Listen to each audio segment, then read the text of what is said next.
Dahod 5 November 2025 Singvad તાલુકાના તારમી અને છાપરી ગામના ખખડદસ રોડથી ત્રસ્ત ગ્રામજનો દાહોદ જિલ્લાના સિંગવડ તાલુકાના તારમી અને છાપરી ગામમાં ઘણા સમયથી રસ્તો ખખડદસ બની ગયો છે ત્યારે તારમી છાપરી ગ્રામપંચાયતના સરપંચશ્રી અને ભાજપના કાર્યકર્તાઓ અને તાલુકા સભ્યશ્રી વિકાસના કામો કર્યા દાવા કરે છે પરંતુ તારમી છાપરી ગામના વિકાસની વાસ્તવિકતા જ કંઈક અલગ જોવા મળે છે ત્યારે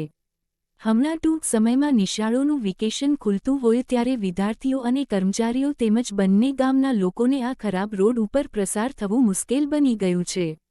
તેમજ છાપરી ગામમાંથી પ્રસાર થતા રસ્તા ઉપર 4 વર્ષથી બનતા પુલની કામગીરી હલકી ગુણવત્તાવાળું કામ કરી અને તેના પુલ ઉપર ડામર વગરનું મેટલ પાથરી દઈ ખૂબ મોટા પ્રમાણમાં ભ્રષ્ટાચાર થયેલો જોવા મળે છે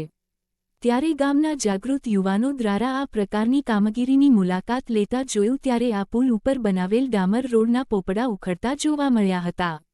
આ કામગીરીને લઈને તારમી છાપરી ગામના લોકોએ સરપંચશ્રીને રજૂઆત કરતા સરપંચશ્રીએ કોઈ જવાબ આપ્યો નથી અને કહ્યું કે આ કામગીરી અમારામાં આવતી નથી તેમ કહી ગોળ ગોળ જવાબ આપી ગામના વિકાસના કામોથી અળગા રહ્યા હતા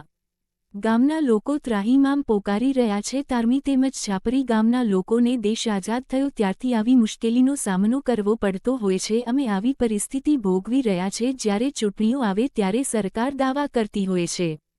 ત્યારે ગામ લોકોમાં ખૂબ નિરાશા જોવા મળી હતી ત્યારે હવે જોવાનું રહ્યું કે આ ખખડદસ તારમી છાપરી ગામના રોડને તંત્ર શું ધ્યાને લેશે કે પછી આ ખખડદસ રોડનો સામનો જ કરવો પડશે તારમી તેમજ છાપરી ગામના ગ્રામજનોની ચીમકી છે કે આવનારી તાલુકા તેમજ જિલ્લાની ચૂંટણીનો બહિષ્કાર કરીશું આ એક લોકમુખે ખૂબ મોટો પ્રશ્ન થઈ રહ્યા છે રિપોર્ટર અરવિંદભાઈ વાદી દાહોદ।